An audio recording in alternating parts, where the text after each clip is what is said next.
amigos, alô Brazucas! Elias Costa na área, aqui no seu canal Brazuca Esporte Clube, aquele canal que fala de futebol, de carnaval, de futebol no YouTube. Então não perca tempo, se inscreva, você não está inscrito? Se inscreva no nosso canal, compartilhe, curta as entrevistas com grandes personalidades, tanto do futebol e do carnaval, e claro, né, espalha para geral que tem um canal que fala de carnaval e de futebol no YouTube. Programa Preleção na área, em clima de Copa do Mundo. Está chegando a hora do Mundial Feminino. Isso mesmo.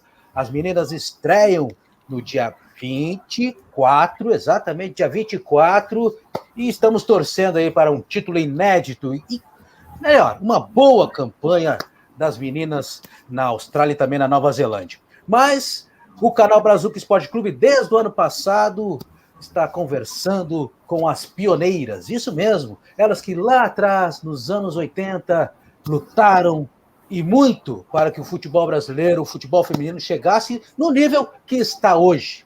E o programa Preleção recebe mais uma grande convidada que fez história também na seleção brasileira, em grandes clubes do futebol brasileiro, e é uma das pioneiras, com certeza. Estamos falando da zagueira Solange Bastos, ou mais conhecida como Soró.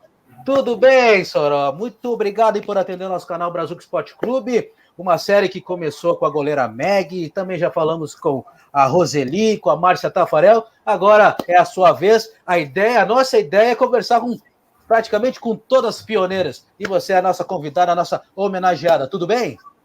Tudo bem, Elias, graças a Deus. Eu que agradeço o convite, né? Estar aqui falando um pouco do nosso futebol, da minha vida, das minhas companheiras, né? Você vê que você conseguiu falar com a Roseli, eu tenho que falar, cara. Então, para mim é sempre um prazer, toda vez que se fala de futebol feminino, né? Da nossa história lá, do princípio, que realmente foi um pioneirismo muito difícil, né? Aliás, não tem pioneirismo fácil. Foi complicada a época, mas graças a Deus passou e estamos seguindo aí. Verdade. Segue trabalhando com futebol? Relativamente sim, porque assim, como eu trabalhei com alto rendimento no Bahia, né, Esporte Clube Bahia, e aí acabei saindo por conta do rebaixamento, acho que o ano passado, né, isso mesmo.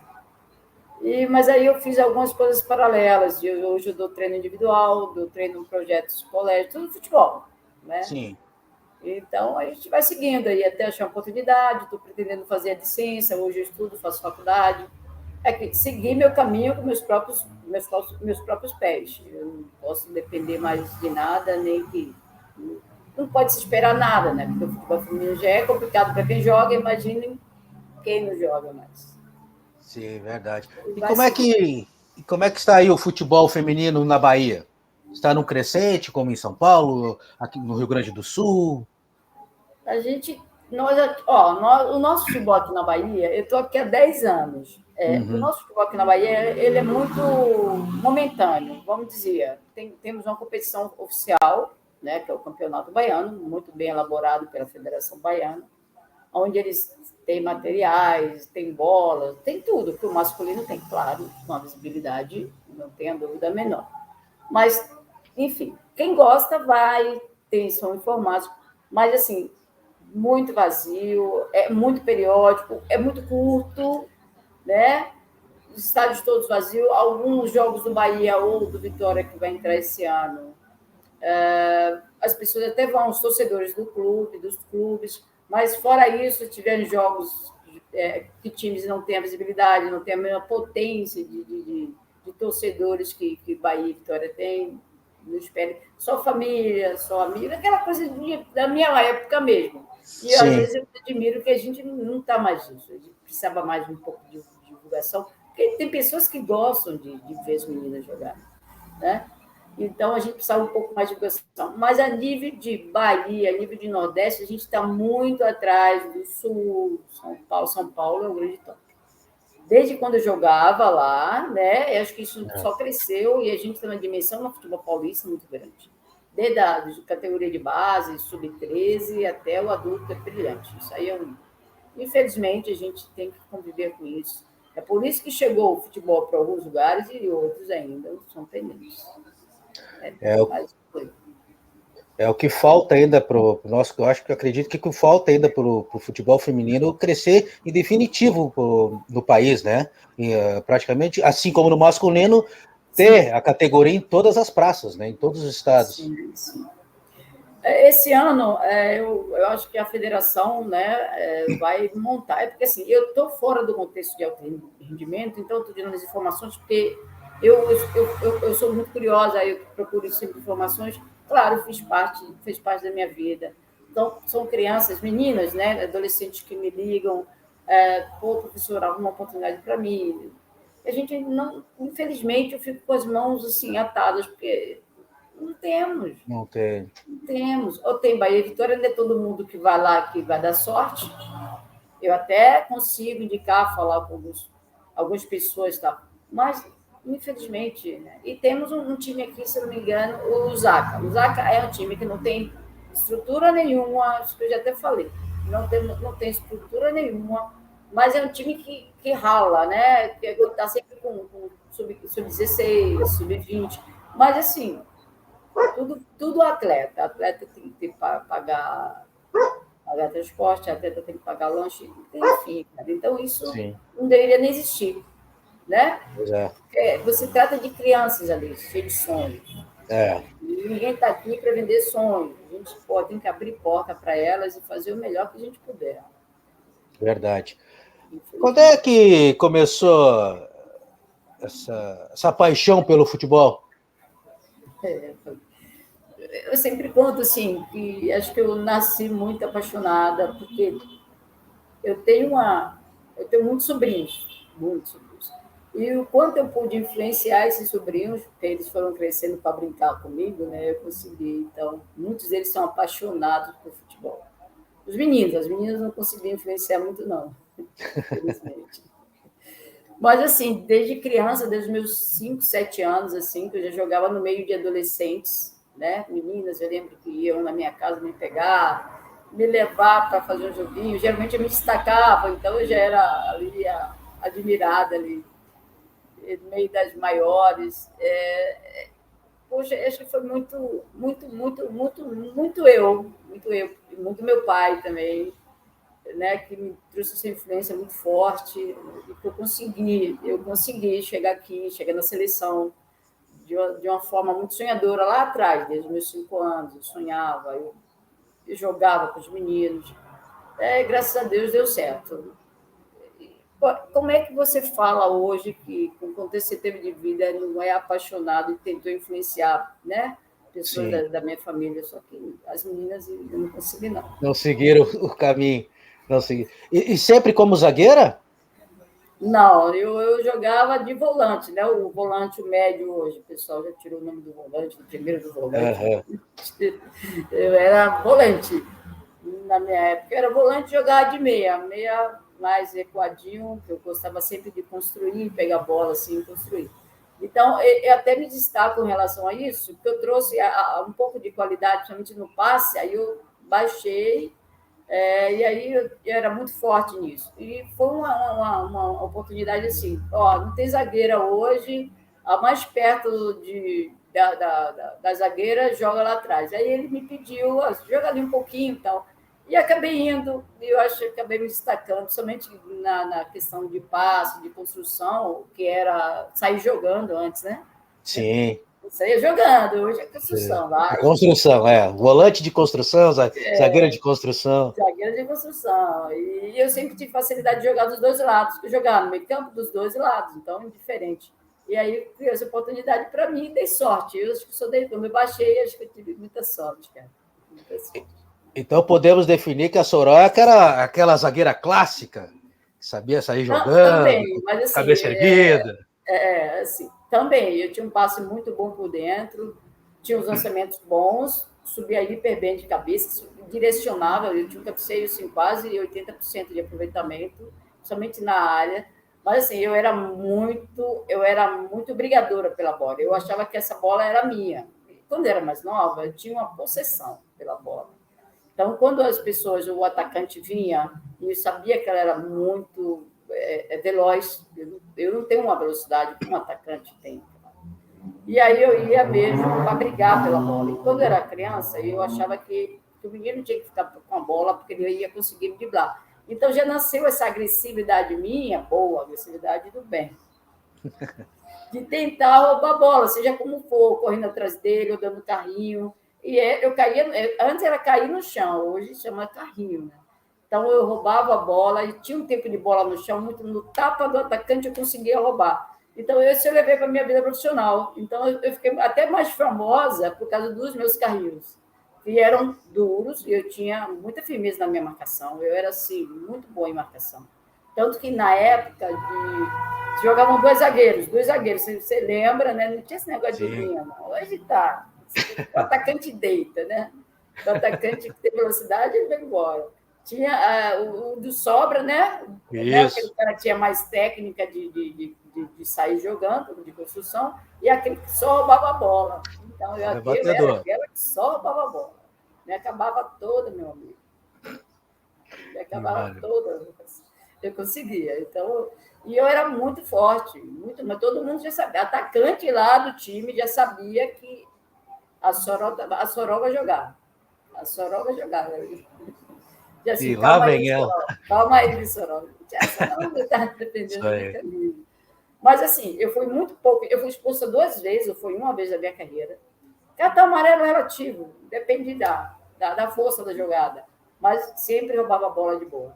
O juiz até levava o apito na boca, mas quando ele via que roubava a bola, ele cuidado. Mas era bem legal. Até hoje as meninas falam. Que maravilha. Até porque zagueira também tem que saber fazer falta, né? Sim, o tempo. Até isso tem que saber fazer com perfeição. Né? Eu treinava muito com o menino. Minha escolinha foi na rua. Né? Eu acho que por isso que a gente teve tanto aproveitamento técnico, que tudo que a gente aprendeu foi com os meninos. Essa geração minha, a gente não tinha uma escolinha, né, ou um instrutor para rodinha. Não, a gente era 10 meninos para uma menina, 20 meninos para uma menina. Então, a questão de me defender, porque eles eram muito agressivos, de verdade. E eles não queriam saber. O jeito que dava no menino, dava em mim. Então, eu também aprendi a fazer igualzinho, dar pancada na cara, dar cotovelado, do mesmo jeito que eles faziam comigo.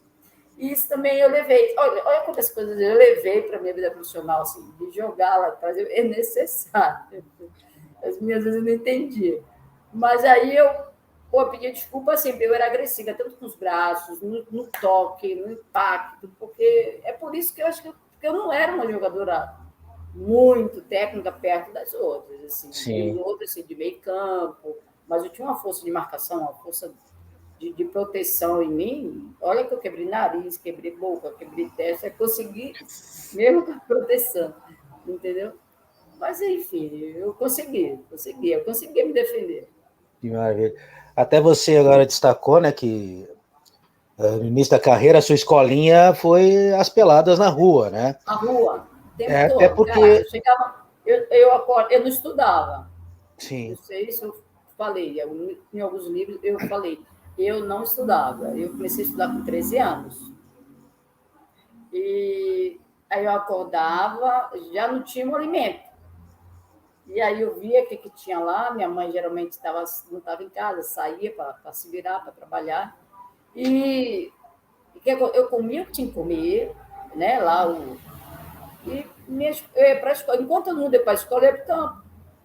Aí, como os meninos estavam todos, a maioria estava tudo na escola, eu arrumava uma bola, ficava brincando lá no campo, correndo, imaginando a minha vida. Eu imaginava muito, eu era muito sonhadora. E aí ficava esperando o menino voltar da escola às 11h30.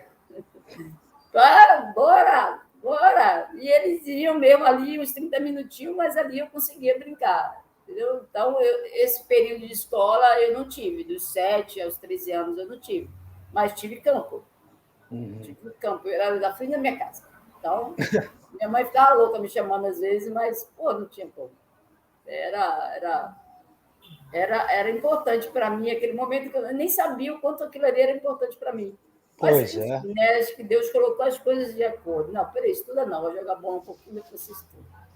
Mas foi isso, eu não estudava, mas minha vida de manhã e à tarde, pode ter certeza, e à noite era jogando bola com as crianças. Criança não, com os meninos. Os meninos. Que Mas era muito maravilha. divertido, eu aprendi muito com eles. E depois que você se tornou profissional, e se tornou profissional numa época muito difícil, porque, até para quem não sabe, até o final dos anos 70, início dos anos 80, o futebol era proibido, o futebol feminino era proibido no país, era um absurdo. Né?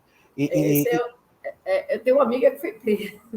Olha só, que loucura, né? Que coisa isso, né? Ela é a Dilma Mendes. A Dilma Mendes chegou a ser presa. Eu Imagina. acho engraçado, como é que prender uma criança? É Absurdo, né? um absurdo. E você chegou a sofrer algum tipo de preconceito em relação a isso, em relação na questão de querer ser uma jogadora, querer ser profissional, jogar futebol? Sim, olha, eu acho que sim, cada pessoa conta um pouquinho da minha vida, uma parte. Se eu Sim. contar toda, fica difícil. O preconceito existiu assim desde quando eu entendi que era futebol, porque a minha primeira pela minha mãe. Como eu falo, minha mãe, ela não tinha preconceito, ela me protegia dos Sim. meninos. Ela me protegia daquela, ela tentava, eu era caçula, eu sou caçula, então ela tinha uma proteção comigo. Aí vem esse da minha mãe, mas eu como falo, não foi um preconceito, mas o vizinho tinha, né? Ele me chamava, essa menina é moleque macho. Quando a gente ia, aí o menino não me queria no time dele porque eu era moleque macho. Né? Ele não me botava no time dele. Eu tinha que esperar o terceiro, o quarto baba, que a gente fala baba aqui, a pelada, a rachão, a gente fala baba, né? Eu tinha que esperar o quarto, o quinto baba para alguém ir comigo quando chegasse, e o outro que chegava aí sim, eu conseguia montar 3, e aí a gente ia pro jogo. Mas eles não me colocavam, não, eu tinha que esperar. E se o baba fosse mais tarde, ia chegar à noite, eu falei, não vai dar tempo. Eu ficava ansiosa. E quando assim, na hora que eu entrar nesse jogo aí, nesse baba, eles vão ver. E aí era toda a minha vontade de falar, era muita vontade, era muita.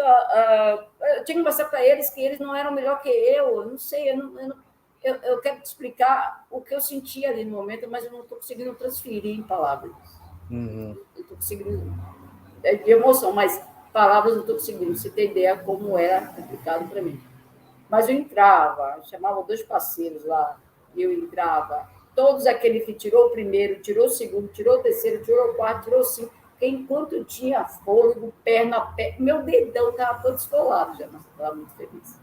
E aí eu tirava 1-0, era 2-0, era 1-0. Às vezes não dava nem 10 minutos, era 2 minutos, 2 minutos. Então isso aí me empoderava naquele momento, né? Nossa, eu ganhei todos os barrabas e saí porque eu quis. Ele me empoderava perto deles, eles muito, pode tirar ela, vamos tirar ela, vamos tirar ela. Eu nunca tirava. Então é o seguinte, me empoderava, mas você pensa que eles me colocavam no outro dia? Mesma coisa. Eu podia chegar primeiro, eu sempre ia primeiro, falei, não, vou chegar logo primeiro para os meninos logo me escolher. Duvido.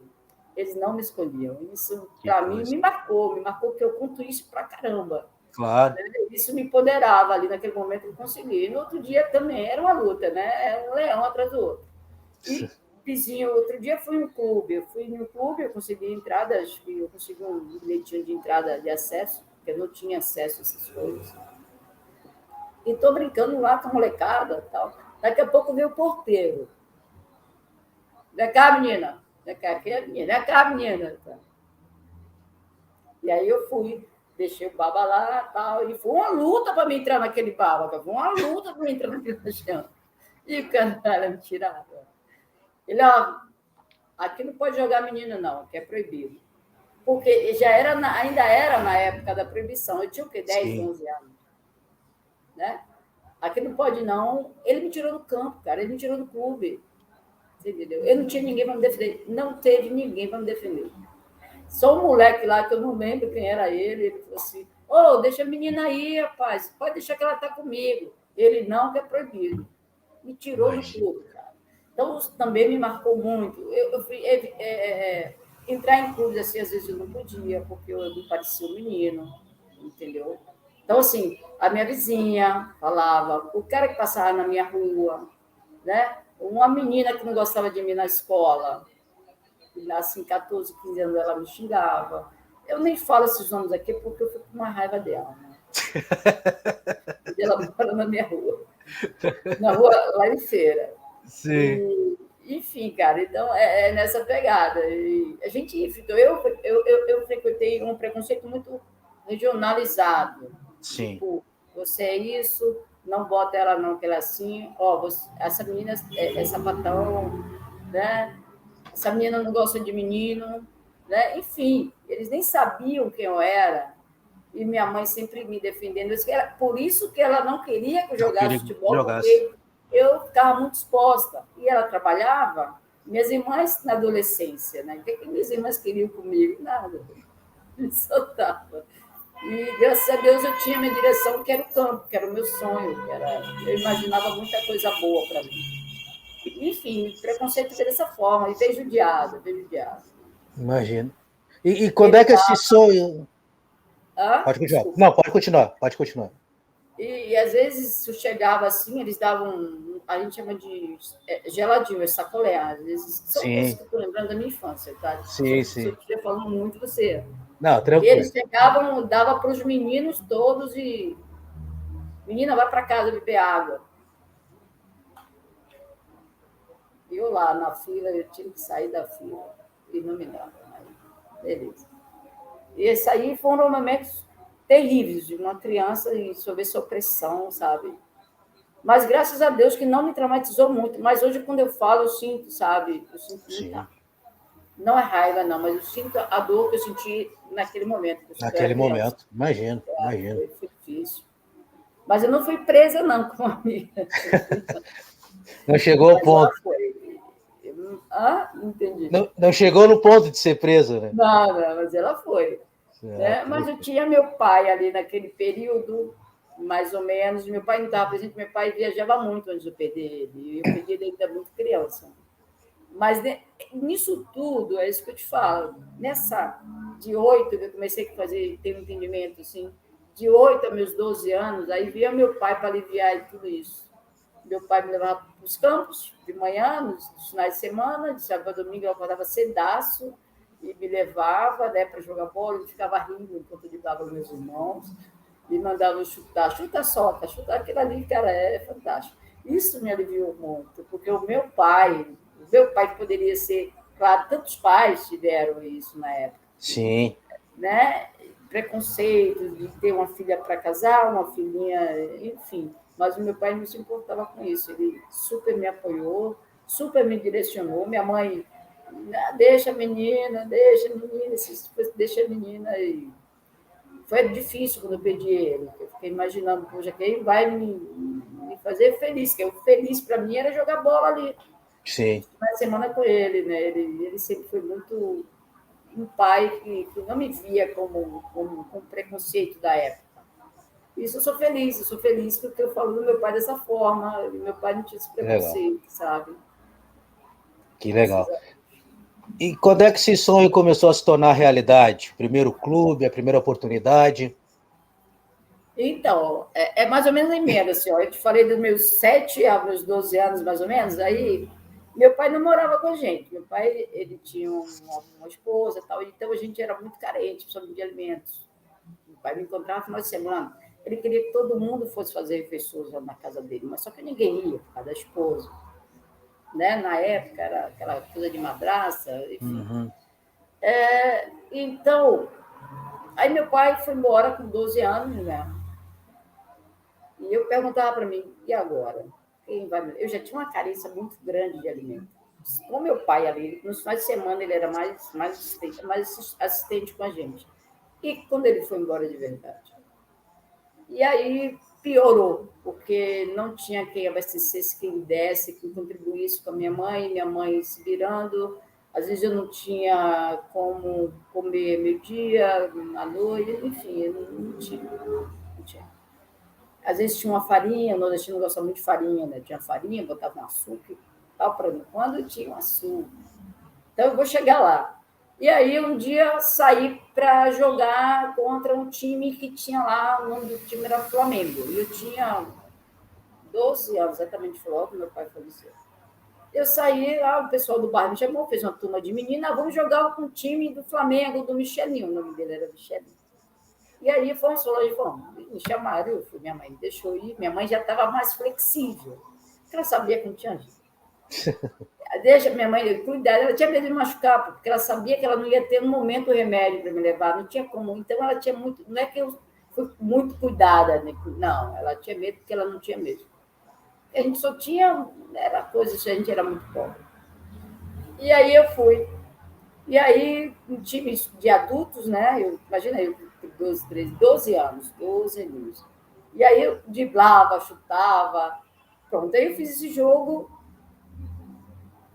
E aí, 3 dias depois, o dono desse time me chamou, foi na minha casa. Ele chegou lá e parou o carro. Né, olha, eu vou te falar outra coisa. Eu tinha até vergonha da minha casa, coisa de criança mesmo. Poxa, minha casa tudo bem. O cara parou de carro. Eu assustei e tal. Aí ele, tudo bem, já falou comigo. Eu falei, não conheço esse cara. Eu disse, quem será esse homem? E aí ele me cumprimentou minha mãe pediu para ele entrar. E, dona Olga, aí conversou com a minha mãe, que eu era uma criança, que eu gostaria que fosse jogar no time dele. E olhando para ele, assim, né? Jogar no time dele, que eu poderia ser uma jogadora no futuro, ser minha mãe. Aí minha mãe explicou a ele que eu tinha muita necessidade de alimento. Eu já fiquei com vergonha ali. Você vê uma mocinha falar que tua mãe, né? Falar para os outros que você não tem alimento, eu já fiquei com vergonha.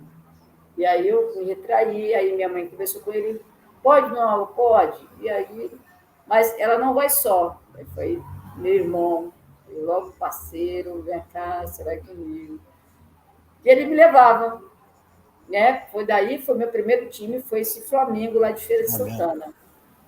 E tínhamos treinos todos os dias de manhã, cedo, todos os dias não, 3 vezes por semana, assim, 5 ou 6 horas da manhã, esses treinos que a gente faz junto.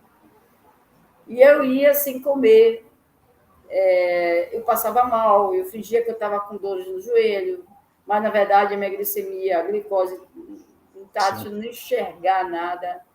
E aí foram várias crises dessa, porque eu não comia no dia anterior, eu não comia nada para ir para o treino, então eu tinha essa carência muito forte. E, e aí, com o tempo, acho que de tanto eu ver, às vezes eu não via nem quem estava me dando água. Aí, de dia que eu recuperava e voltava, e no mesmo treino eu tinha várias, pô, vou botar a mão no joelho, vou botar a mão no pé agora, entendeu? E aí ele me tirava. Aí acho que um dia ele percebeu. Foi o cara que hoje eu agradeço porque ele me direcionou pra caramba, né? Eu também cheguei à seleção por causa dele. Porque eu não tinha recurso para ir para lugar nenhum, foi ele que me botou no carro dele, foi ele que me levou. E aí foi que ele me dava. Aí depois do treino, ele me dava um dinheiro para mim comprar pão para comer numa padaria da esquina. Comprar pão e tomar aquelas vitaminas de banana, que o pessoal gosta muito aqui. Sim. Só que eu não tomava essa vitamina de banana, eu pegava aquele dinheirinho que ele me dava, tipo R$ 15 em valeria, assim. Eu levava a minha mãe, para minha mãe fazer um almoço ali por dia, eu e os meus irmãos. E aí eu comia meio-dia, comia um pouquinho à noite e ia no outro dia sem comer. Mas aí, como eu já tinha comido à noite, dava para segurar um pouquinho.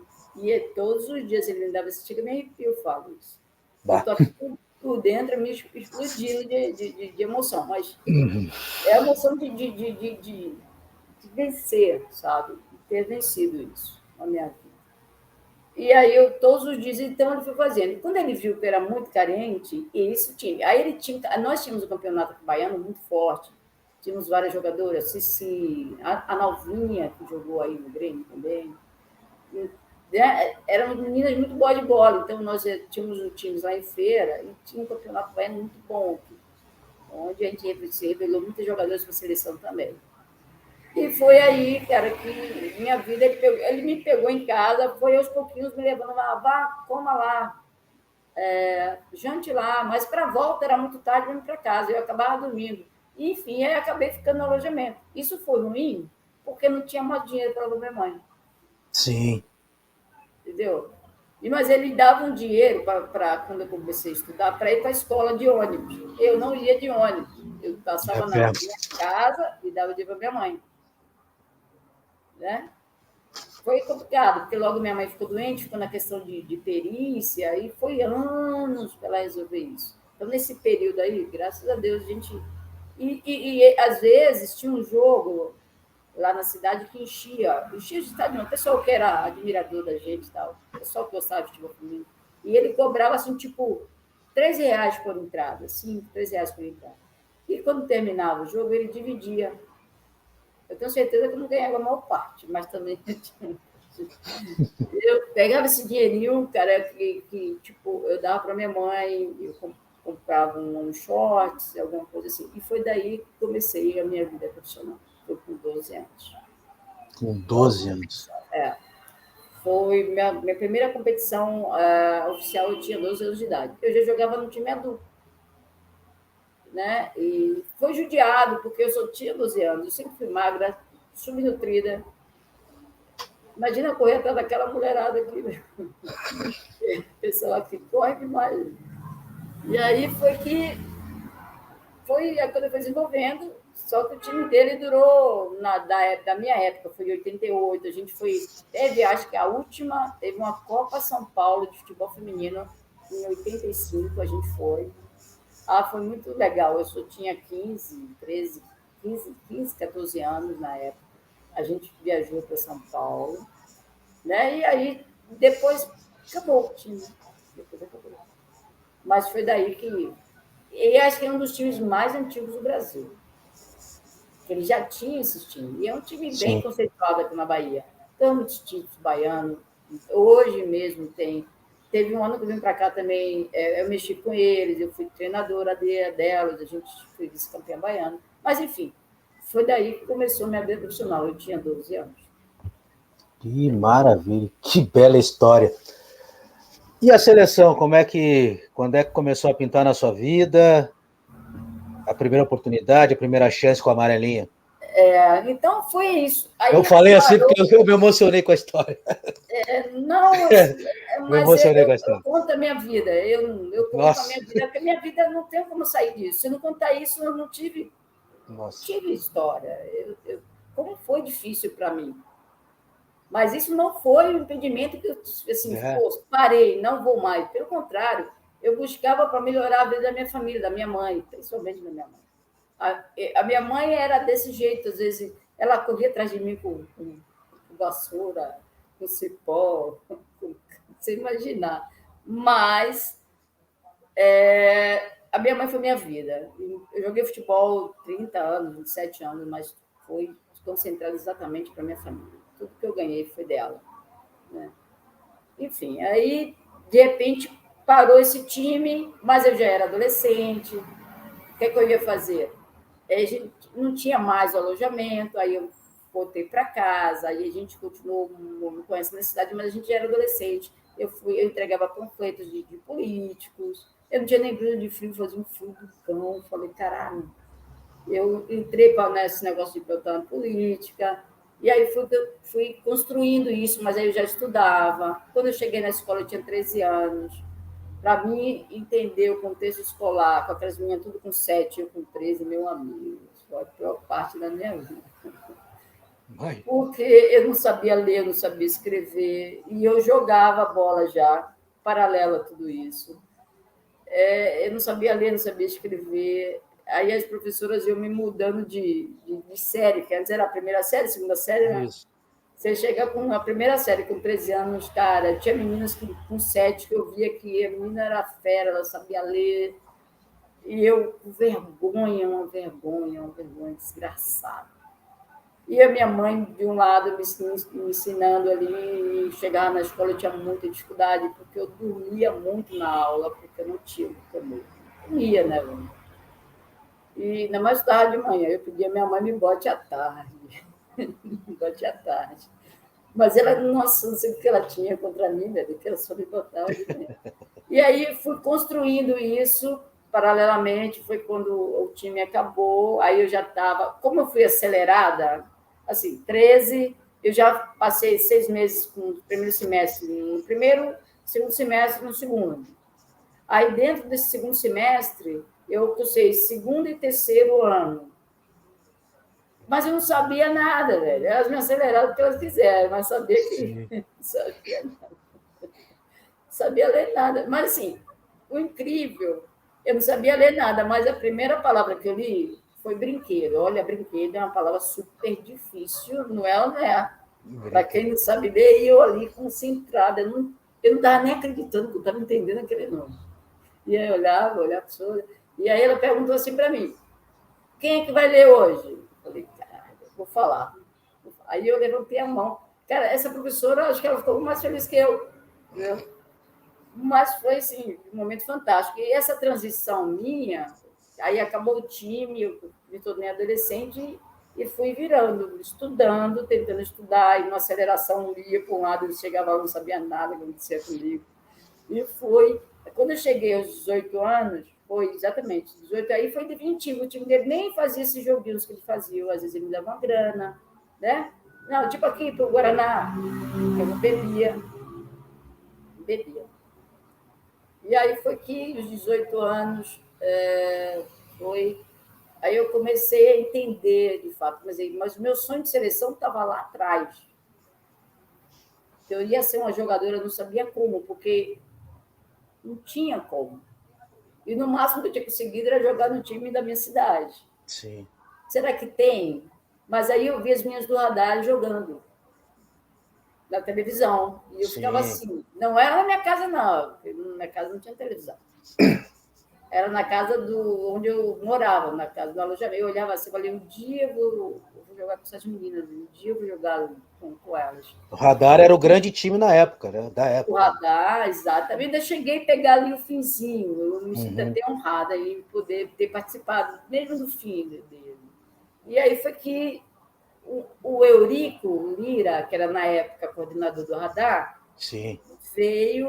pediu aqui na Bahia, ele soube, como tinha um campeonato muito bom aqui, já tinha tido 88, as meninas já tinham ido, e aí veio de 91. Até então eu não tinha pretensão nenhuma, acredite, o meu sonho era meu, eu achava que eu não ia...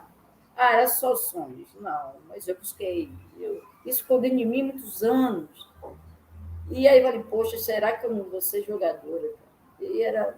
Mas aí não era eu achava que não era uma realidade para mim, entendeu? Isso aí que era difícil. Não era uma realidade para mim, porque eu já ia tomar outros rumos. Eu já estava fazendo um magistério, né, para tentar direcionar a minha vida, mas eu não achava que aquilo ali era para mim. Mas eu tinha sonhos de melhorar minha vida, melhorar a vida da minha mãe, com toda a carência, mas a gente também não era tão mais carente, porque a gente era adolescente, se virava já. E aí veio esse recado, ele falou para mim, ele já não tinha mais time, mas ele falou para mim, Solange, vai vir o Eurico aqui, da seleção brasileira, que ele vai fazer um jogo, e ele quer zagueira de 1,70 m, e que seja nova. Eu tinha 19 anos. Eu falei, é? Eu falei, quem vai me levar? Como é que eu vou? Que eu não sabia nem andar em Salvador. Eu sabia, nunca nem tinha viajado para Salvador. Assim, sozinha não tinha. E aí eles marcaram, e aí ele me levou numa sexta, me trouxe, na verdade trouxe para Salvador. Me trouxe para Salvador. A gente, primeiro time, a gente jogou contra o Bahia, foi contra o Vitória. Jogando direitinho, ele só observou e tal. E aí voltamos para ver, eu falei, puta, acho que eu não fui bem. Mas eu não tinha pretensão, porque eu achava que eu não jogava bem. Eu achava que eu era pior. Aqui. É aquele que eu falo, sempre falo, complexo de inferioridade. Sim, pois é. Complexo de e aí eu fui. Aí no outro dia ele me trouxe de novo, porque ele me botou isso para si. Eu sou muito grata a ele, porque não tinha recurso, não tinha nada. Ele botou no carro e me trouxe. Isso aí eu devo a ele pra caramba. E aí ele me trouxe. E aí foi que a gente fez outro joguinho contra o Sub-15. Hoje é que antes era juvenil, né? Sim, isso. Eu sempre me atrapalho com isso. O juvenil hoje é Sub-15. O negócio era uma parada dessa. E aí foi que ele me trouxe e a gente fez esse joguinho. E aí o Eurico falou de longe, manda ela sair jogando. que era a construção. E aí vai. Ó, e aí, mas também não tinha ninguém, né? Meu objetivo era jogar a bola para frente, eu não queria tomar gol, meu amigo. Ai, pau para frente, pau para frente. Mas para mim, o objetivo, assim, jogar para frente, para a menina lá na frente correr atrás da bola e ela fazer o gol dela. Mas a minha parte era defender. E foi que ele pediu para mim tentar trabalhar a bola, eu fui lá, comecei a tocar bola, pagar, e daqui a pouco eu não queria lá. Ele chuta para frente, eu já não queria mais chutar para frente, começava a... Não, essa bola lá também. Eu falei, não, você não mandou, enfim, foi uma confusão ali. Ainda bem que ele me entendeu. E aí foi que no outro dia, né? Depois, no outro dia não, no mesmo dia à tarde, aí ele deu a lista de 5 jogadores. Eu falar de novo, eu falo sempre para as pessoas isso, eu não tinha a menor noção se eu joguei bem, se eu joguei mal. Eu não sabia se eu tinha condição de estar na seleção ou não. E aí, ele, quando ele citou... E tinha muitas meninas ali que talvez pretensiosas, não, eu vou ser colocada, não, você... Eu era a única do interior e só tinha 19 anos. Toda tímida pra caramba. Olha assim, eu com 19 anos conseguia ter essa timidez toda. Eu mal falava. E aí, ele, quando deu a última, foi o meu nome. Estava todo mundo lá na frente, eu era a última da sala, era uma sala enorme, eu lembro como hoje. E quando falou meu nome, todo mundo virou. Hã? Aí eu olhei assim, falei, eu? Ele, você, ele apontou para mim, muito convicto. Falou, você. Falei, eu? Falei, você, sim. Você acha que você não tem gosto de toda a seleção? Não? Tá, você tem muito. E aí, mas eu acho que naquele momento ali eu fui olhada como não merecedora. Só porque na certa, eu entendi assim. Eu não entendi naquele momento, não, mas depois eu entendi. Só porque eu era do interior e não era merecedora de estar na seleção brasileira, sei lá. Só elas aqui em Salvador. Sabe? Aquela, sei lá, eu não vou falar em detalhes disso, porque é outra polêmica. Mas aí foi que eu cheguei à seleção dessa forma, de uma maneira assustadora. Eu não sabia nem como assimilar que isso eu falasse para minha mãe, se eu falava, eu não sabia, eu não fiquei feliz assim, feliz, não. E aí eu cheguei em casa, mãe, acho que eu vou viajar dia tal para o Rio. Dessa forma, eu falei para minha mãe. Ela, por que, Solange? Eu falei, não sei, mãe, acho que o Michelinho queria arrumou isso para mim.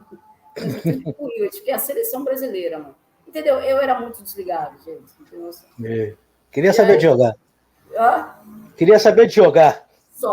Só. Eu era muito feliz quando jogava bola, acredite. Eu jogava rindo, as meninas até ficavam putas comigo.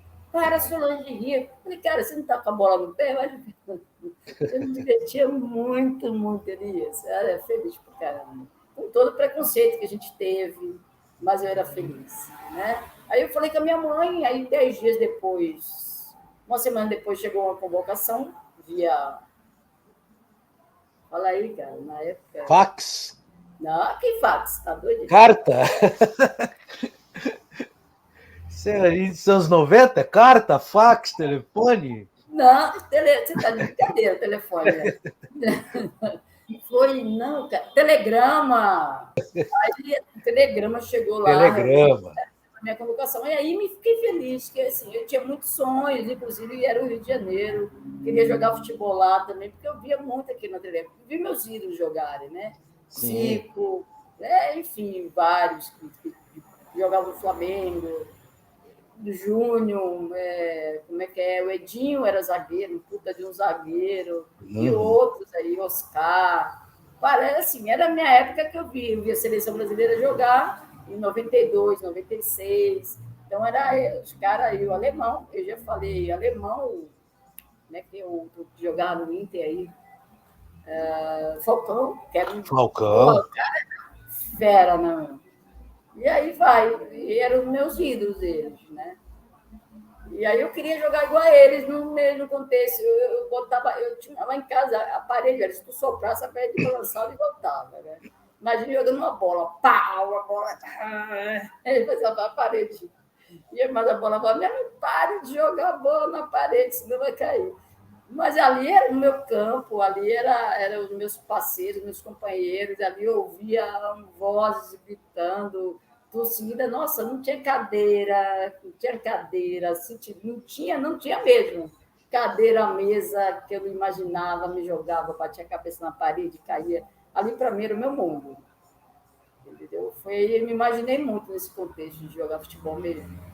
Só era um sonho, mas não sabia como chegava lá, mas era um sonho. Aí foi dessa forma que eu cheguei à seleção. Né? Em 91, foi que eu viajei. Para mim era tudo muito estranho, Rio de Janeiro, convocação, seleção, que eu ia fazer, eu cheio de vergonha. Mas, assim, quando eu cheguei lá, as meninas foram muito receptivas comigo.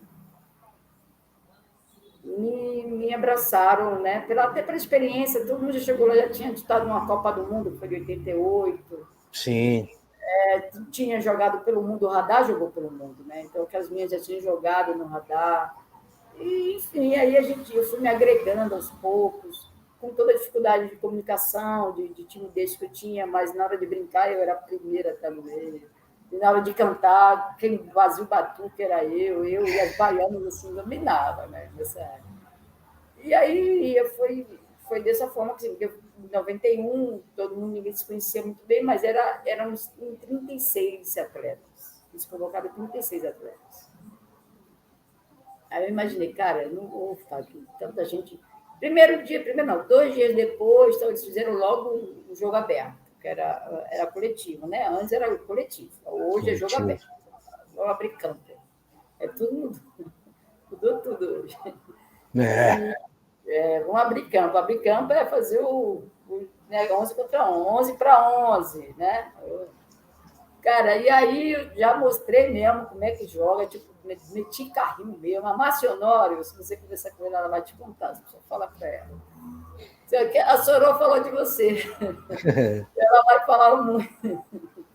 Primeiro dia já dei um carrinho na Márcia e ela bateu e subiu. Ela bateu e subiu. Eu tirei meu corpo, ela caiu. E aí o pezão dela, cara, porque a força da potência do chute, a Marcinha tem uma perna enorme. E quando eu montei assim, ela bateu na bola, no pé, subiu. No outro dia o pé dela estava muito. E claro, no contexto de seleção brasileira, quem quer machucar? Mas ali não foi maldade, foi inocência minha. Porque ali naquele momento, até então, eu não tinha comprometimento. Onde eu estava? O que eu estava fazendo? Por que eu dei aquele caminho? Era o jeito de eu jogar. Ainda pedi o professor para jogar descalça, porque eu era tão babeira, tão assim, tão peladeira. Eu falei, professor, posso tirar a chuteira? Você está maluca? Maluca? Posso tirar, está me incomodando. Porque na minha cabeça eu jogava melhor descalça. Não, pô, a gente está o tempo todo na rua com os pés, uma casca grossa, 10 centímetros. Então, podia jogar em qualquer lugar que não me incomodava. E foi assim, eu cheguei na seleção e isso aí foi o meu primeiro treino, assim, eu já matei a massinha, assim. Até hoje ela lembra, até no áudio que ela mandou esses dias, ela falou assim, ô, Sorô, eu gosto pra caramba de você e tal. Pô, mas eu não esqueci a porrada que você me deu, não. Até hoje ela fala, se ela me vê, ó, tá me devendo aquela. Eu falei, não. Mas ela viajou com a gente, ela se recuperou, graças a Deus, e aí acabou viajando também. E o primeiro Mundial, foi em 91 ou depois?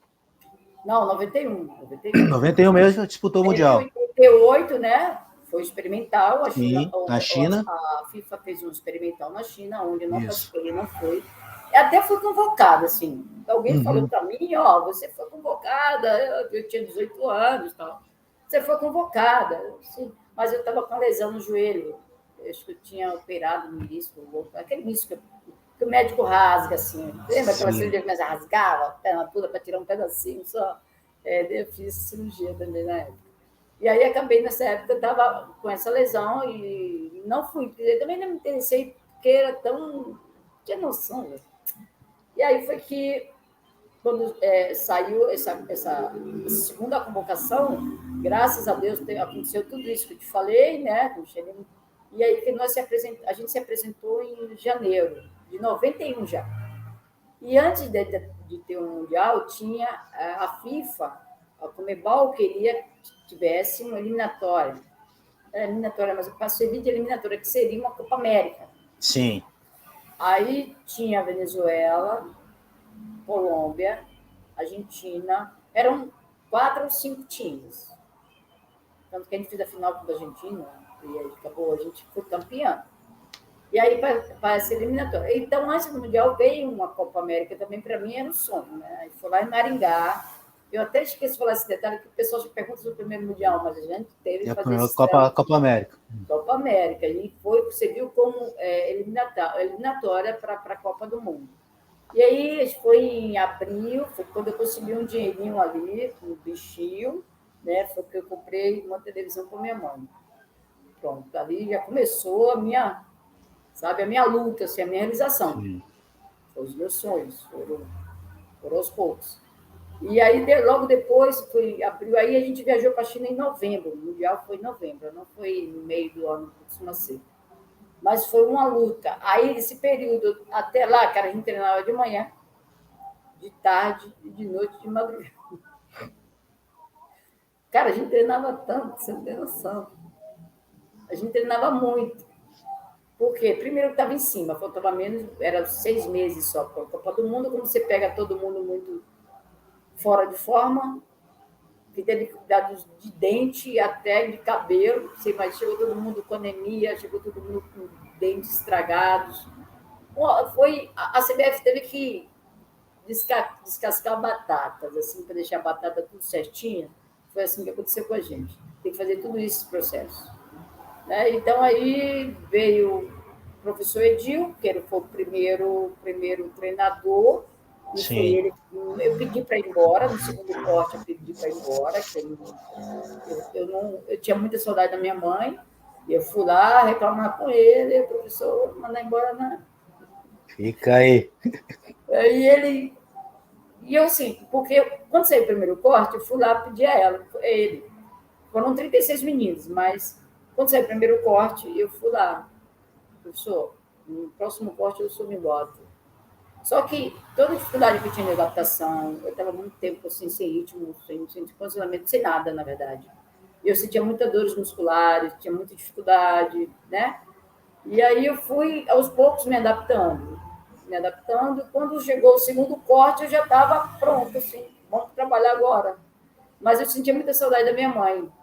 Eu nunca tinha viajado, passar tanto tempo longe. Até meu cachorro do vizinho gostava de mim. E aí foi que eu fui lá e pedi a ele para ser cortado. Mas aí saiu o segundo corte, eu fui na parede, não me vi. Falei, não, que desafio, vou lá agora. E fui lá toda convicta, toda confiante e tal. E aí eu fui lá, cara, e conversei com ele.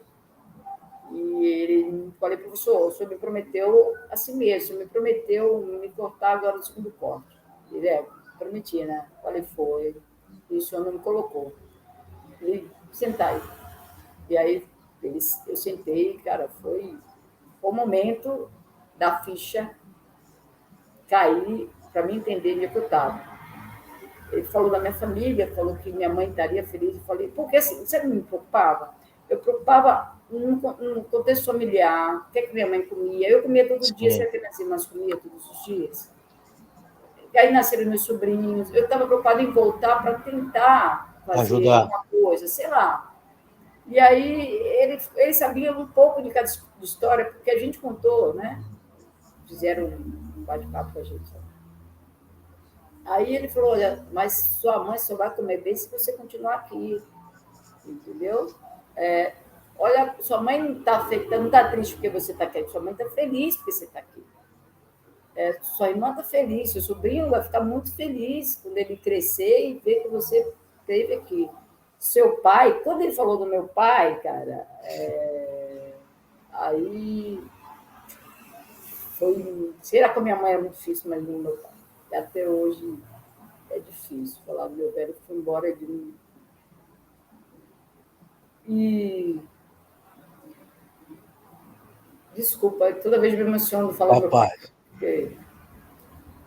Foi quando ele falou. Eu posso falar a mesma história 20 vezes e 20 vezes vou me emocionar, porque meu pai foi um cara responsável por me ser o que eu sou hoje.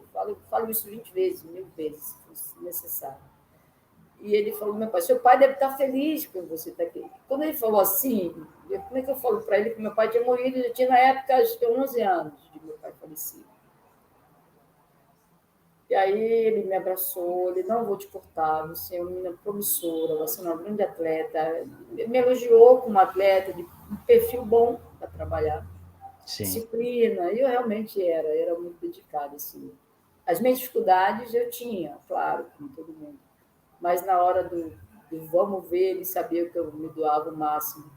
E, e aí eu saí, fui para o campo, chorei, chorei, chorei, chorei, conversei com minha mãe, conversei com meu pai ali sentado, conversei com Deus, e Deus me direcionou, sabe? Dali em diante eu entendi onde eu estava, Fica. para que eu pudesse seguir a minha vida e ajudar minha mãe. Sabe? Que era difícil a minha vida, era muito difícil. E aí segui. E aí eu veio em mim, de fato, a Solange, pau, vamos embora. E acabou a moleza também, pau, e vamos lá. E a gente treinou 6 meses ali. E aí já saiu o terceiro corte, eu fiquei assustada, porque eu não queria sair mais, Sim, entendeu? agora ao contrário. Não queria sair mais, porque eu entendi onde eu estava. Aí foi que a gente eu consegui ir para a China. Mas a gente treinava de manhã, mesmo com todo o preconceito. Eu falo, todo mundo sofreu muito lá. Todo mundo sofreu com a roupa, com a chuteira. A roupa era grande, chuteira só tinha 41. Os caras não estavam nem aí para gente. Porque eles estavam sendo, no momento ali, obrigados a manter aquele time. Sim. A gente ganhava R$ 30, 30 não, R$ 20 de diária. Eu ficava contando quantas vezes, quando eu peguei o timbre da minha mãe. Eles davam a gente cada 10 dias, era 15 dias a diária. Entendeu? Então, foi muito difícil mesmo. Tudo não tinha, tudo era muito limitado. Né? Não que eles não desistissem, nós tínhamos uma comissão, mas a comissão muito pequena. Pequeno, sim. Né? Tudo muito regrado, eles discriminavam muita gente. E eu que não era ligada, imagina quem era realmente ligado nesse Sim. contexto dos caras da CBF. É que eu até esqueci o nome deles e não faço nem questão de lembrar. Mas a Meg, que é uma pessoa muito especial assim para mim, que a Meg me ensinou muito lá dentro. A Meg me alertava muitas coisas, falou, tem pessoas que não gostam, aqui está acontecendo isso. E eu não era muito desatenta mesmo, né? Mas eu era feliz. Eu era feliz, acredite. Eu era feliz. Sentia preconceito? Sim, sentíamos, mas eu Solange, do contexto de vida que eu tinha, Sim. para o contexto que eu ia pegar dali, daquele momento, que eu entendi que eu tinha que ficar na seleção, que era a única coisa que tinha no Brasil, ou você estava, ou você não estava. E aí eu comecei, fui muito feliz, fui feliz. Com tudo que aconteceu, com nossas tristezas, com nossas decepções, né? Que a gente jogava contra os Estados Unidos, a gente perdia, jogava contra a Alemanha, a gente perdia, jogava contra. Mas ali, eu ficava triste momentaneamente, mas eu me esforçava para ficar ali, porque se eu não estivesse ali, não estaria em lugar nenhum. Nossa, é verdade. Aí, primeiro Mundial, 91, depois, se eu não me engano, em 95. 95. O que você lembra desses dois mundiais, assim, em termos de Muito. Eu lembro jogos, muito. jogos Primeiro, porque difíceis? na China, eu lembro de tudo, cara. Assim, eu tenho memória, porque aquilo tudo me marcou. Me marcou a torcida, me marcou o jogo contra o Japão, sabe? Me marcou o jogo dos Estados Unidos, me marcou muito. Quando a gente chegou, eu te contei, quando a gente chegou lá no estádio, o estádio todo levantou para bater palma para a seleção brasileira, porque era a seleção brasileira. Brasileira.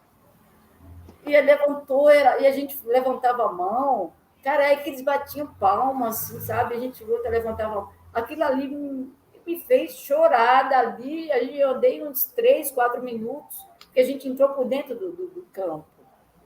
Estava tendo um jogo, eu não lembro quem estava jogando, eu acho que era Suécia e Estados Unidos. Isso. E a gente ia fazer o jogo de fundo, que era Japão e Brasil. Cara, foi uma torcida imensa e eu comecei a chorar, chorar, chorar, mas não queria mostrar, porque era um momento de concentração ali, né? Sim. Dá um miguezinho para a galera não perceber. Aí, para mim, e gritava Brasil, batendo palmas, assim, eu nunca tinha vivido aquilo. A minha primeira viagem internacional, eu nunca tinha visto torcida daquele jeito na minha vida. Quando cheguei aqui, pô, o estádio lotado, tinha mais de 30 mil pessoas, entendeu? E aí fui até chegar no vestiário, fiz um bom jogo, acho que ganhei até alguma coisa assim de destaque do jogo também. Fiz um bom jogo do Japão. Ganhamos de 1-0, meia boca, mas ganhamos. Mas eu fiz um jogo excelente.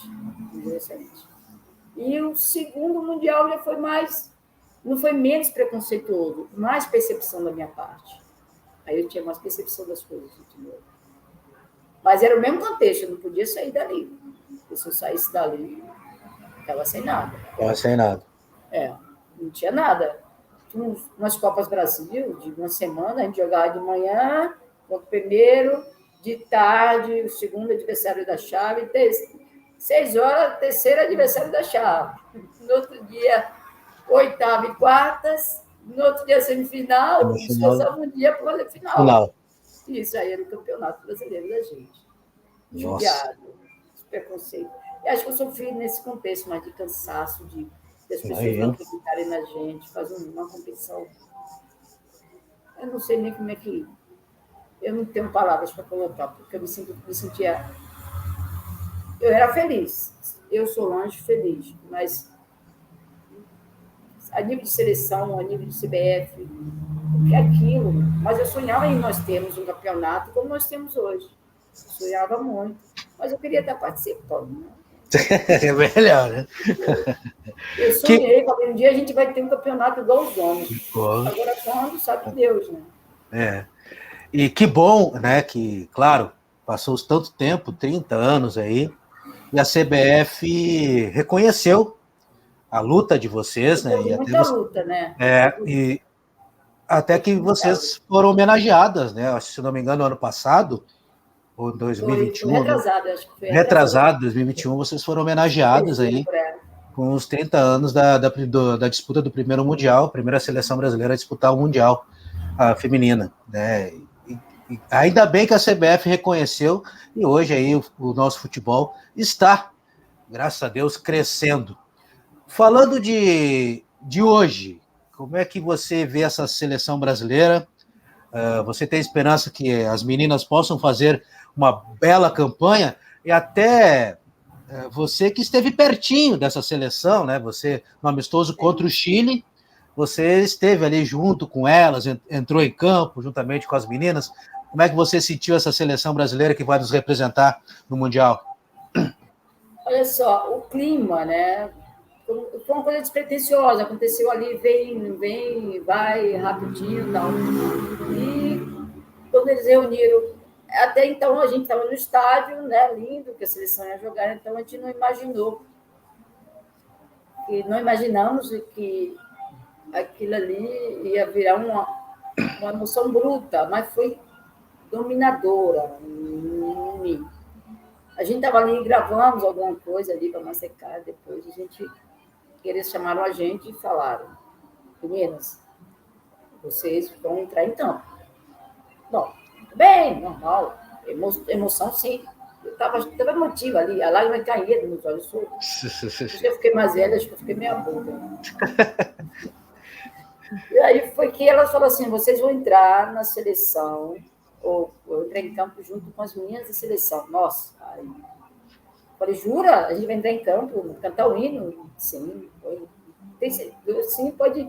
Peguei logo o telefone, mandei para a família, que, cara, eles me viram tanto fazendo isso. Assim, quando eu imagino meus sobrinhos, nossa, me vendo ali, eles me viram tanto quando eram pequenos, e me ver ali, eu me senti muito, assim, orgulhosa, vou dar orgulho para meus sobrinhos, minha família, mais uma vez. E aí a gente seguiu. Quando chegamos na escada, aí passaram os meninos que ficam, para mim, eu já me falei, meu Deus. Aí tinha o presidente da CBF, o Edinaldo Rodrigues, um cara que eu gosto muito dele, que nos valorizou um pouco, resvalou. Está resvalando, essa Copa está resvalando na gente. Acho que foi a única. E aí foi passando uma me abraçando, obrigado. E, poxa, obrigado. Umas pessoas sabiam meu nome, chorou. Valeu, obrigada. Sabe aquele abraço de agradecimento, de gratidão que ela tinha. De reconhecimento. Foi, não dá para falar. Foi muito forte. E eu falo assim, pô, meninas, são tudo para vocês, cara. Porque a gente já teve aí. E a gente sabe qual é a responsabilidade que a gente tinha. Bem pior. O cara falava assim para a gente, se vocês perderem esse jogo, acabou o campeonato. Acabou. Então, A gente estava chorando, velho. Porra, imagina aí, hoje elas entrando com o mundo, ó, tranquilaço, entendeu? Porque quando elas chegam, mesmo se perdendo, ganhando as outros clubes dela, continua trabalhando, graças a Deus, ganhando salários dela, que elas podem ajudar a família. Tem muitas meninas. Eu contei a minha história, mas tem muitas meninas ainda que vivem na seleção ainda, claro que uma condição melhor, né? Uma diária melhor. Eu queria só sempre 10% daquela diária que ela recebe. R$30. E aí foi que... Não, ela sabia o nosso nome, entendeu? O agradecimento. Aí passou o pessoal da reserva, eu já estava ali tremendo. Aí vi as minhas titulares, cara, aí porra, pegou. Eu me contive ali, porque tinha que tirar foto, tinha a Marta ali, eu olhei para a Marta, agradeci. Falei, porra, tu é a melhor do mundo, cara. Vai lá, fiz uma gracinha, um batom dela. Falei, se você jogar como se batom tá vermelho, aí o bicho vai pegar ele. Ela começou a rir também. Naquela questão de abraçar e elas agradecerem a gente. A Rafa é baiana, foi mais receptiva ainda, ela me conhece. A Mônica, que eu vi a construção, a Mônica também é gaúcha. Sim. Né? Eu vi a construção da Mônica, assim, zagueira, jogou comigo em São Paulo, tivemos a época que jogamos comigo. Então, aquilo ali foi um sonho. As meninas que não conheciam, já me identificou, você era zagueira. Eu falei, ela cara deve ter batendo pra caramba, imagina. Né? Poxa, esqueci o nome dela, uma moreninha, cabelo bem lisinho, assim, já é atacante. Mas cara, a gente foi induzida a uma emoção que a gente não teve controle. E aí todo mundo pegou na nossa mão ali. Quando começou a cantar o hino, eu tô aqui, velho, eu não sei, tô tudo arrepiada. Né? E foi surreal, é pouco, a nível de emoção, que quando nós saímos, todo mundo falou um pouquinho, mas todo mundo muito trêmula, com as pernas tremendo, sem o menor controle. Deram água para todo mundo, falaram, dá água para a parceira velha, que está tudo assim, da idade. A pressão, né? Vamos ver a pressão, se está boa. E, sabe, eu meio tentando brincar, mas na verdade eu estava chorando também ali. A gente se abraçou ali depois que a gente voltou. Choramos muito, choramos como aquele momento que nós passamos lá atrás. E todo mundo se abraçou e queríamos que todas realmente estivessem ali. Todas, né? Ali, naquele momento. Não foi só 18, não foram só 20, foram muitas, cara. Nessa geração tivemos muitas jogadoras boas. Outras desistiram porque não tiveram oportunidade, enfim, e a gente teve essa oportunidade, mesmo da maneira que foi a seleção. Né? E a gente continuou. Mas era uma geração muito guerreira, uma geração sofrida, que sofreu preconceitos, que era mandada embora do campo, como no meu caso, acho que é o caso de outras, né? Não tinha o alimento para jogar, no meu caso, mas eu tenho certeza que tiveram outros casos também, e piores. O pai não gostava, a mãe não gostava, foram mandados embora só por simplesmente o fato de jogar futebol. O irmão batia. Tem esses casos dentro do nosso grupo, mas nem por isso a gente desistiu. Então, aquilo ali não representava só as 11 que estavam ali, mas representava toda uma geração. Toda uma geração. A gente morre de saudade um da outra. E vou falar para você, quando a gente se encontra, cara, a gente só ficou velha, mas a mesma merda. As merdas continuam sendo as merdas, a sabida continua sendo sabida. Entendeu? As capitãs continuam assumindo lá a responsabilidade de falar pelo grupo. É a mesma coisa, mas assim, apaixonante a gente estar junto. E foi isso que aconteceu pós a gente se controlar, foi difícil. Que maravilha. E teve hora que eu falei para a Bárbara, não, para a Lelê, eu entrei com ela, falei, Lelê, se vocês chegarem perto, cara, para mim já é muito satisfatório. Ela, não sou, a gente vai ser campeão. E a confiança que ela passou para mim ali, vai ser a melhor Copa para mim que vai ter da seleção brasileira. A melhor Copa, acredite. Tomara. A Pia vem fazendo um bom trabalho, né? Trabalho de renovação.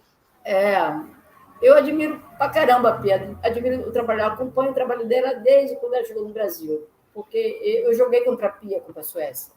Né? Tem um lance do jogo, tá eu, a Pia, uma bola só. Eu, a Pia, a Meg, a Suzy, a Leda, Tudo para a Pia não fazer o gol, porque a bicha era grande e cabeceava muito bem. Então, eu mostrei essa foto a ela. Eu mostrei, você lembra isso aqui? A gente ganhou de 1-0. Né? Eu mostrei quando eu estive com ela lá na CBF. Tirei uma onda com ela, claro, tirei uma casquinha, né? E foi aquele jogo que nos cedeu as Olimpíadas, acredito. Sim. Que nos deu a classificação para as Olimpíadas. E foi o único jogo que a gente ganhou em 95 que nos deu a classificação. Mas, enfim, o trabalho da Pia foi um trabalho de conhecimento e reconhecimento. Conhecimento. Tentar entender, porque o Brasil tem tantas jogadoras, como a Marta, já era uma das melhores do mundo, e não chegava. O Brasil foi vice-campeão mundial, foi 2 vezes vice-campeão olímpico, foi 2 vice-mundial e uma vice-olímpica. Uma vice-olímpica. E ela queria entender por que isso, porque depois daí caiu, a gente sequer conseguimos nos classificar das oitavas, né? Com times inferiores, sem tradição no futebol feminino. Porque assim, a gente sabe que no futebol feminino, tradição é Estados Unidos, né? Alemanha, a Inglaterra está ali, né? Só que essa tradição que elas têm, porque os 40 anos que a gente ficou parada, esse é o prejuízo. Elas evoluíram. A Pia não sabe dessa história. Você sabe o que é correr atrás de 40 anos para chegar junto? Uhum. É muito difícil. Hoje as meninas estão chegando, mas foi muito difícil esse contexto para a gente. Né? A gente jogava contra os Estados Unidos, contra a Alemanha, a gente via a superioridade de velocidade, de força. Hoje, não, a gente tem uma seleção muito igual, em força é até meio mais técnica. Né? Então, eu acho que a Pia chegou tentando fazer esse reconhecimento e tentar entender por que o Brasil tinha caído tanto de rendimento nas competições, né? Olimpíada, só ganhava o PAN. Porque os Estados Unidos era vice-campeão do PAN, trazendo nosso sub-20. A gente perdia para o Brasil, você imagina se ele trouxesse lá, a gente não tinha pegado nela, medalha do... Porque é um time muito preparado, é um time que tem uma tradição emocional muito controlada, não só ela e as seleções da Europa. Emocionalmente, o Japão é uma coisa que eu preciso falar. O Japão tinha a mesma linha de trabalho do Brasil lá em 95. O Japão também não classificou no chão. Mas você vê que o Japão, anos depois, o Japão foi campeão mundial, meu amigo. Olha o trabalho que eles fizeram lá. O Brasil não conseguiu. A gente teve uma crescente, foi 2007, foi 2004, 2007, em Atenas, fomos medalhas olímpicas com o René, né? E aí a gente foi e começou... É verdade. Né? E a gente não conseguia nem passar das oitavas. E aí foi que a gente tentando. Agora o Japão não. O Japão deu uma subida, foi campeão. Você sabe o que é isso? Um time que você ganhou, que você ganhou de novo. E de repente tinha o mesmo contexto de desenvolvimento do Brasil. Eu digo isso por conhecimento de causa. E aí se deram um pulo desse jeito e a gente não conseguiu.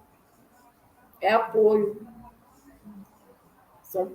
São patrocinadores, colaboradores, que realmente buscaram isso para o país. Só que a gente planejamento, né? Isso, essa é a melhor palavra. Planejamento. E aqui a gente não teve. Entendeu? Então, até hoje, a gente corre atrás. Mas a Pia teve um diâmetro muito, muito grande com atletas, convocou o que nós tínhamos de melhor, né? E algumas surpresas, como eu falei, para mim, a Bárbara foi uma surpresa, porque ela não estava no momento bom, o time não estava no momento bom, e tivesse equilibrado na seleção, porque a gente joga para caramba. Mas a gente precisa ter esse controle, esse equilíbrio emocional, que eu acho que nos atrapalha um pouco ainda. Eu acho que esse dentro de 40 anos, a gente não construiu essa parte psicológica, sabe, eles? Isso é verdade. E a Pia falou assim, vai ser a melhor Copa das meninas. Nossa, eu acho que vai dar muito certo a melhor Copa da seleção brasileira. Que maravilha. Solange, já para encaminhar o nosso papo, 1h15, hein? 1h15 de conversa. Você deixa, eu passar rápido. Você deixa, eu vou me empolgando, né? E aí não deixa não, cara. Não, mas tranquilo. Para encaminhar já o nosso papo, para até dar uma descontraída, da onde surgiu o apelido Soró? E se tem hoje uma Soró no nosso futebol? Tem outra Soró no futebol? As características. De zagueira? Sim, tem. Sim, tem. Olha só, tem muitas, é verdade, né? A Rafa, ela é canhota, então a Rafa tem uma habilidade com aquela perna esquerda de desarmar impressionante. Mas eu me vejo um pouco mais assim na Mônica, entendeu? A Mônica tem uma garra de marcação muito grande, tem um desarme bom, né? E a Mônica, além de tudo, a Mônica soube super bem de cabeça. Então, assim, eu e ela ficávamos treinando. Eu não podia dizer que seria outra pessoa. Aí, mas a Rafa, assim, tem um lançamento que eu também tinha, um lançamento bom. Eu tinha facilidade, só que eu tinha facilidade de jogar dos dois lados do campo. E a Mônica também tem, né? Passe por dentro, a Mônica também tem um passe muito bom por dentro. Então, assim, eu me vejo mais caracteristicamente, falando assim, tecnicamente, eu me vejo mais na mão. A Rafa, pela qualidade, tranquilidade de passo, tinha isso. Acho que um pouquinho eu me vejo ali, a saudade. Mas, assim, eu vejo, às vezes, as bolas que eu chutaria, tipo, definiria ali, tira aquela bola dali. Elas não, elas dominam aí o coração, a favor, porque às vezes acontece, né? Mas, enfim, eu acho que eu me espelho muito nas características técnicas que eu tinha nas duas, um pouquinho de cada um. Não era craque, não, mas eu acho que eu tinha uma qualidade, né? Sim, sim. E o apelido Soró? Carrinho, era bom, Carrinho. E a Soró veio da Russa. A Russa era uma amiga nossa que também serviu a seleção, foi até para o Mundial com a gente, eu acho. Acho que ela foi. Então ela me chamava de Soró, porque eu tinha um óculos e eu tinha um cabelo curtinho, né? E um dia ela me olhou do outro lado do corredor. Minha revolta foi essa, porque ela me viu de longe. Ela conseguiu ver o Soró lá, cara. E ela, Solange, eu olhei assim, mas ela tinha 40 metros de mim. Você imagina que ela me viu, né? E ela disse, Solange, você parece com o Soró. Falei, sai fora, mas que eu já não gostei da comparação, não, que o cara era um ator fera, mas nada de comparações. Né? E aí eu falei, tá, entrei pro quarto, até que a gente tá descendo para ir pro treino lá. Tu é a cara do Soró, cara. E eu meio puta assim. Falei, ô Rússia, para de palhaçada, eu não olhei apelido, eu não dei nem confiança a ela, não tinha nem olhei pro lado. E aí vai. Isso aí, quando estou do outro lado, ela tá ali no meio campo. Ô, Soró! Isso. Soró, toca a bola. Eu não tocava pro outro lado, mas não tocava para ela. Ô, Soró, toca a bola, Soró.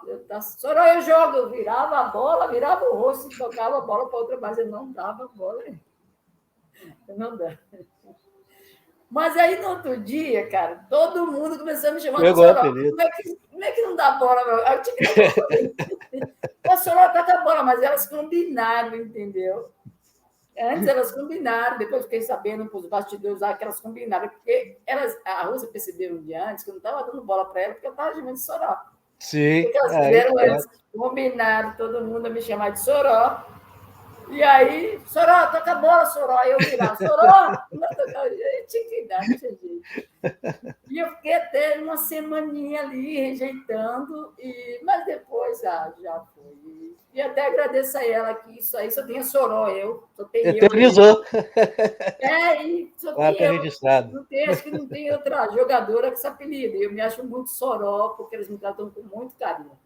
Que não, maravilha. A Soró também tem que ir. Não, bota a Soró também, a Soró vai, sabe? Aquela coisa de carinho, de irmã mais velha, né? E aí eu agradeço a ela por ela ter me colocado esse apelido. Foi maravilhoso. Que maravilha. Soró? Mas isso não foi bom, não gostei, não, mas hoje eu amo. Hoje virou marca registrada. Soró, que belo papo, que bela história, maravilha. Daí, das ideias que nós tivemos aqui no nosso canal, acho que essa ideia de bater papo com vocês, de conhecer a história de vocês, é algo fantástico e emocionante.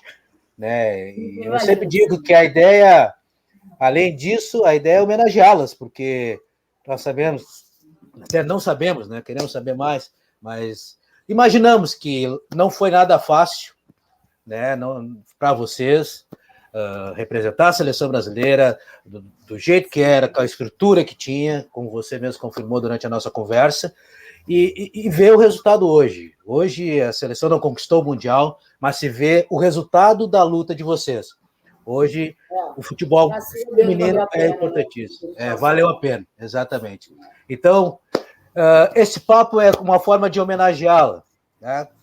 Fazer parte dessa luta e dessa história das pioneiras.